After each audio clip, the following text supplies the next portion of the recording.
Hello বন্ধুরা, কেমন আছো তোমরা সবাই? আশা করি অনেক অনেক ভালোই আছো। আর তোমাদের ভালোবাসায় আমিও অনেক ভালো আছি, কারণ তোমরা আমাকে যে পরিমাণে ভালোবাসা দিয়েছো এবং সাপোর্ট দিয়েছো তা আমি কোনোদিন ভুলতে পারবো না। তাই তোমাদেরকে মজা দেওয়ার জন্য আবারও একটি নতুন গল্প নিয়ে হাজির হলাম। গল্পটি শোনার মতো, আশা করি তোমাদের দাঁড়িয়ে যাবে এবং তোমরা হাতের কাজ করতে সবাই হেডফোন নিয়ে বসে যাও। আমার নাম পূজা। আমার স্বামী সৌদি আরবের ড্রাইভারের কাজ করেন, যার জন্য আমি তার অনুপস্থিতি খুব অনুভব করি। প্রতিদিন রাতে অনেক সময় আমি রোমান্টিক গল্প বা সিনেমা দেখি, যা আমার মধ্যে এক ধরনের আবেগ ও অনুভূতি জাগিয়ে তোলে। আমি সালমান খানের অনেক বড় ভক্ত ছিলাম, কিন্তু সেই অনুভূতিগুলো কিভাবে পূরণ করব তা বুঝে উঠতে পারি না। একদিন আমার ভাতিজার কথা মনে পড়ল, যে দেখতে বেশ সুদর্শন ও শক্তিশালী যুবক। তার বয়স ১ নয় হলেও তাকে দেখতে ২-৫ বছরের মতো লাগে, কারণ সে শরীর চর্চায় যথেষ্ট মনোযোগী। তখন মনে হলো, যদি আমার স্বামী দূরে থাকে তবে কেননা এই একাকিত্ব কিছু আনন্দমা মুহূর্তে রূপান্তরিত করি, যেন আমার মনের আশা পূরণ হয়। আমার বিবাহ হয়েছে মাত্র ১ মাস আগে। আমার স্বামী সৌদি আরবে কাজের জন্য চলে গিয়েছে, যার জন্য তাকে সবসময় কাছে পাই না। তার এই দীর্ঘ অনুপস্থিতি আমার মনে এক ধরনের খালি অনুভূতি তৈরি করেছে। প্রতি রাতেই একা থাকার কষ্টে অস্থির হয়ে পড়ি, যেন আমার মনের অনেক ইচ্ছে অপূর্ণই থেকে যাচ্ছে। একদিন একাকিত্ব কাটানোর জন্য আমি সুন্দর করে সাজগোজ করে নিজের ঘরে বসেছিলাম। তখন ভাবলাম, আমার ভাতিজার সাথে কিছু সময় কাটালে হয়তো মন কিছুটা ভালো লাগবে। তাই তাকে ঘরে ডেকে এনে কথা বলার চেষ্টা করলাম। আমাকে দেখে সে হাসল এবং বলল, আপনি আমাকে যা বলতে চান খোলাখুলি বলুন, আমি সব শুনতে রাজি আছি। তার কথা শুনে কিছুটা বিশ্বাস হলেও একটা শান্তি অনুভব করলাম, কেননা এতদিন নিজের মনের কথাগুলো কারো সাথে শেয়ার করিনি। অবশেষে আমরা দুজনেই গল্প করতে করতে সময় কাটানোর সিদ্ধান্ত নিলাম, যা আমাদের দুজনের জন্যই এক ধরনের স্বস্তি আর আনন্দের মুহূর্ত ছিল। তারপর বন্ধুরা, আজকের গল্পটা অনেক বেশি স্পেশাল। আশা করছি তোমাদের ভালো লাগবে। প্রতিদিন গল্প শুনতে চাইলে আর গল্পগুলো ভালো লাগলে ভিডিওটি লাইক, শেয়ার এবং চ্যানেলটি সাবস্ক্রাইব করো। আমার ছোট বেলা থেকেই বিয়ের প্রতি আগ্রহ ছিল। প্রায় ১-২ বছর বয়স থেকেই আমার মধ্যে এক ধরনের আকাঙ্ক্ষা জন্মেছিল। স্কুল ও কলেজে বন্ধুরা মাঝে মধ্যে মজার ছলে বিভিন্ন রোমান্টিক গল্প বা হিন্দি সিনেমা দেখাতো, যেগুলো দেখার পর নিজের আবেগ সামলানো কঠিন হয়ে পড়ত। এভাবেই আমার মনে বিয়ের ইচ্ছা আরও গভীর হয়ে ওঠে। তবে আমি দেখতে খুব সুন্দর না হওয়ার কারণে অনেক প্রস্তাব এসেও ফিরে যেত, যা আমার মন ভেঙে দিত। যতই বিয়ের ইচ্ছা বাড়তে থাকত, বিয়ের ব্যাপারে বিলম্ব হচ্ছিল। অনেক খোঁজাখুঁজির পর অবশেষে আমার বাবা মা একটা প্রস্তাব পেলেন এবং রুথ বিয়ের সিদ্ধান্ত নিলেন। ছেলেপক্ষেরও বিয়ের তাড়াহুড়ো ছিল আর আমিও বেশ আগ্রহী ছিলাম, তাই আমাদের বিয়েটা ১ মাসের মধ্যেই হয়ে গেল। আমি ভীষণ খুশি ছিলাম আমার নতুন জীবনে প্রবেশ করে, কিন্তু এই সুখ দীর্ঘস্থায়ী হলো না। বিয়ের কয়েকদিন পরেই জানতে পারলাম আমার স্বামী সৌদি আরবে চাকরি করেন এবং সেখানে ড্রাইভারের কাজের জন্য তাকে বেশিরভাগ সময় বাইরে থাকতে হয়। যখন জানলাম তিনি ১ মাস পরেই ফিরে যাবেন, তখন আমার মন খারাপ হয়ে গেল। এই ভেবে আমি কান্না করে ফেললাম। এভাবেই আমি তার অনুপস্থিতি সত্ত্বেও নিজের অনুভূতিগুলোর সাথে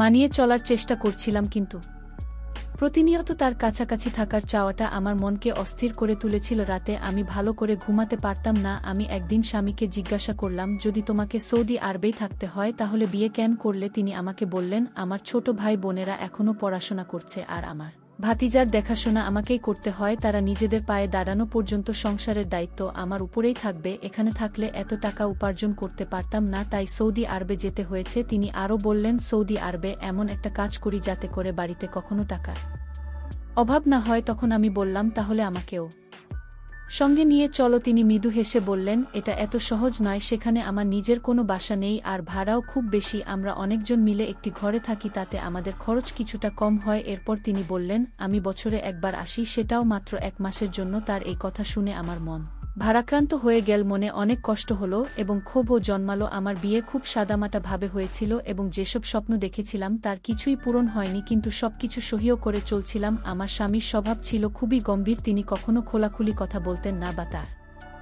সমস্যার কথা প্রকাশ করতেন না, সবকিছু জেনেও আমি নিজেকে ধৈর্য ধরে সামলে নিয়েছিলাম। আমার স্বামীর বিয়ে করাটা মূলত পরিবারের ইচ্ছাতেই হয়েছিল, যেন তিনি পরিবারের কাজে সাহায্য করতে পারেন। রাগ হলেও আমার স্বামীর উপর কোনো প্রভাব পড়ল না আর তিনি সৌদি আরব চলে গেলেন। আমি আবারও একাকিত্বে ডুবে গেলাম। রাতের বেলা ঘুম আসতো না আর তার সাথে কাটানো মুহূর্তগুলো মনে পড়ত। সারাদিন কেটে যেত, কিন্তু তার সাথে কোনো যোগাযোগ হতো না। শুধু রাতে ১-৫ মিনিটের জন্য ভিডিও কল করত, আর সেই সময়টাতেও পরিবারের খোঁজখবর নিত। আমি তার সাথে মনের কথা বলতে চাইতাম, কিন্তু তার কাছে সময় থাকত না।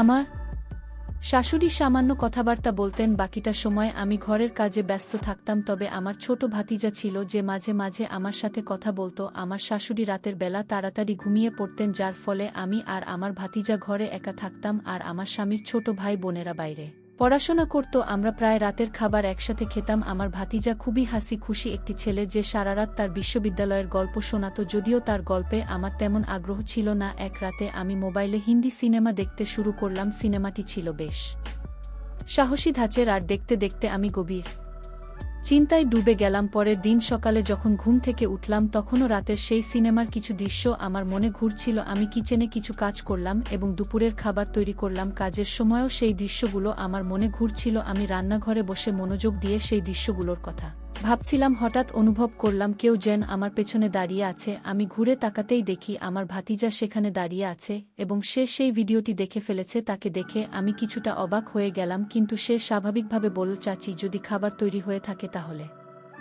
রুটি বানিয়ে দিন। আমি তাড়াতাড়ি মোবাইলটি বন্ধ করে রুটি বানাতে শুরু করলাম। তবে তারপর থেকে লক্ষ্য করলাম আমার প্রতি ভাতিজার আচরণ কিছুটা পরিবর্তিত হয়েছে। আগে সে আমার ঘরে আসতো না, কিন্তু এখন প্রায় আসতে শুরু করল। একদিন বলল আজ বিকেলের চা সে আমার ঘরেই খাবে, কারণ লাউঞ্জে বেশি শীতকালে আমার শাশুড়ির অভ্যাস ছিল যে তিনি বেশিরভাগ সময় নিজের ঘরেই থাকতেন এবং সেখানেই খাবার নিয়ে যেতেন। শাশুড়িকে খাবার দিয়ে এসে দেখি আমার ঘরে আমার মোবাইলটি সে দেখছে, যে আমার মোবাইলের সমস্ত ব্রাউজিং হিস্টোরি দেখে ফেলেছে এবং জানতেও পেরেছে যে আমি কি ধরনের ভিডিও দেখতাম। তার এই আচরণে আমি খুবই অবাক হলাম। সে কে যে আমার মোবাইল চেক করবে? আমি চায়ের ট্রেটা বিছানার উপর রাখলাম এবং নিজের মোবাইলটি ভাতিজায়ের হাত থেকে নিয়ে পাশে রেখে দিলাম। চা খেতে খেতে ভাতিজা হেসে আমাকে জিজ্ঞাসা করল, চাচি, আপনার কি ধরনের সিনেমা পছন্দ? তার এই প্রশ্ন শুনে আমি কিছুটা অপ্রস্তুত বোধ করলাম এবং বললাম, তোমার প্রশ্নের অর্থ কি? সে হেসে ব্যাখ্যা করল, মানে আপনার কি অ্যাকশন মুভি ভালো লাগে নাকি রোমান্টিক? আমি তার দিকে তাকাতেই সে বলল, রোমান্টিক সিনেমার মধ্যে একটা আলাদা ব্যাপার আছে, বিশেষ করে হিন্দি সিনেমায়। আমি চুপ থাকায় সে নিজেই আবার বলল, চাচি, আপনি চাইলে আমাকে বন্ধু ভাবতে পারেন। ভাতিজা মধ্যে বন্ধুত্ব তো হওয়াই সাচাচিত, আর আপনার একাকিত্বে আমিও পাশে থাকতে পারি। তার কথাগুলো শুনে আমি কিছুটা লজ্জা পেলাম এবং বললাম, আমার মাথা একটু ব্যথা করছে, তুমি চা তোমার ঘরেই গিয়ে খাও। যদিও আমি বন্ধুত্বপূর্ণভাবে মিশতে চেয়েছিলাম, তবু কিছুটা অস্বস্তি অনুভব করছিলাম। কথা বলার ধরন দেখে আমি কিছুটা বিরক্ত হলাম এবং কড়া ভাষায় ভাতিজাকে বললাম যে এখানে থেকে চলে যাও। সে নিজের চা নিয়ে তার ঘরে চলে যেতে পারে। সে বিনা দ্বিধায় কাপটা নিয়ে ঘরে চলে গেল। সাধারণত কাজের ফাঁকে ফাঁকে সে মাঝে মাঝে আমার সঙ্গে হালকা মজা করত, কিন্তু সেদিনের পর থেকে সে কিছুটা চুপচাপ হয়ে গেল। পরদিন সকালে যখন আমি রান্নাঘরে সকালের নাস্তা বানাচ্ছিলাম, তখন সে হঠাৎ নিজের ঘর থেকে চাচি চাচি বলে ডাকতে শুরু করল। আমি তার ঘরে ঢুকে দেখি সে নিজের শার্টের বোতাম লাগানোর চেষ্টা করছে। আমাকে দেখে সে বলল, চাচি, আমার শার্টের বোতাম খুলে গেছে, আপনি কি একটু সাহায্য করতে পারেন? আমি কিছুটা দ্বিধা নিয়ে তার শার্টের বোতাম লাগাতে শুরু করলাম আর কাজের মধ্যে মনোযোগ দিলাম। কাজ করতে করতে হঠাৎ আমি লক্ষ্য করলাম সে আমার দিকে মনোযোগ দিয়ে তাকিয়ে আছে, যা আমাকে একটু অস্বস্তিতে ফেল। একসময় যখন আমার চুলের একগুচ্ছ সামনে এসে পড়েছিল, সে নরমভাবে সেটি সরিয়ে কানের পেছনে রেখে দিল। আমি একটু চমকে পিছিয়ে আসলাম আর সে হেসে বলল, চাচি, শুধু চুলগুলো সরিয়ে দিলাম, আপনি এত ঘাবড়ে গেলেন কেন? আমি দ্রুত বোতাম লাগানো শেষ করে নিজের ঘরে চলে এলাম। আমার মনে কিছুটা অস্বস্তি হচ্ছিল, তবে আমি নিজেকে সামলে নিলাম। আমি অনুভব করছিলাম যেন ভাতিজা আমার কাছাকাছি আসার চেষ্টা করছে, আর এই কারণেই আমি একটু দূরত্ব বজায় রাখতে চেষ্টা করছিলাম। এক রাতে যখন গভীর ঘুমে ছিলাম, হঠাৎ মনে হলো কেউ যেন আমাকে গভীর মনোযোগ দিয়ে দেখছে। এই অস্বস্তিতে আমার ঘুম ভেঙে গেল। ঘরে শুধু মৃদু নাইট ল্যাম্পের আলো জ্বলছিল। চারপাশে তাকিয়ে দেখলাম আর ভাবলাম কেন আমার এ ধরনের অস্বস্তি হচ্ছে। তারপর আমার দৃষ্টি ঘরের জানালার দিকে গেল, যা সাধারণত বন্ধ থাকে কিন্তু আজ খোলা ছিল। আমি একটু অবাক হয়ে গেলাম, কারণ আমি সাধারণত জানালাটি খুলি না। জানালাটি বন্ধ করতে উঠতেই মনে হলো হয়তো কেউ ভাতিজার ঘরে ঢুকেছে, যা দেখে আমার মনে এক ধরনের অজানা ভয় তৈরি হলো। নিশ্চিতভাবেই ভাতিজাই হবে। যদিও আমি তাকে দেখিনি, তখন আমি আমার ঘর থেকে বেরিয়ে শাশুড়ির ঘরে গেলাম।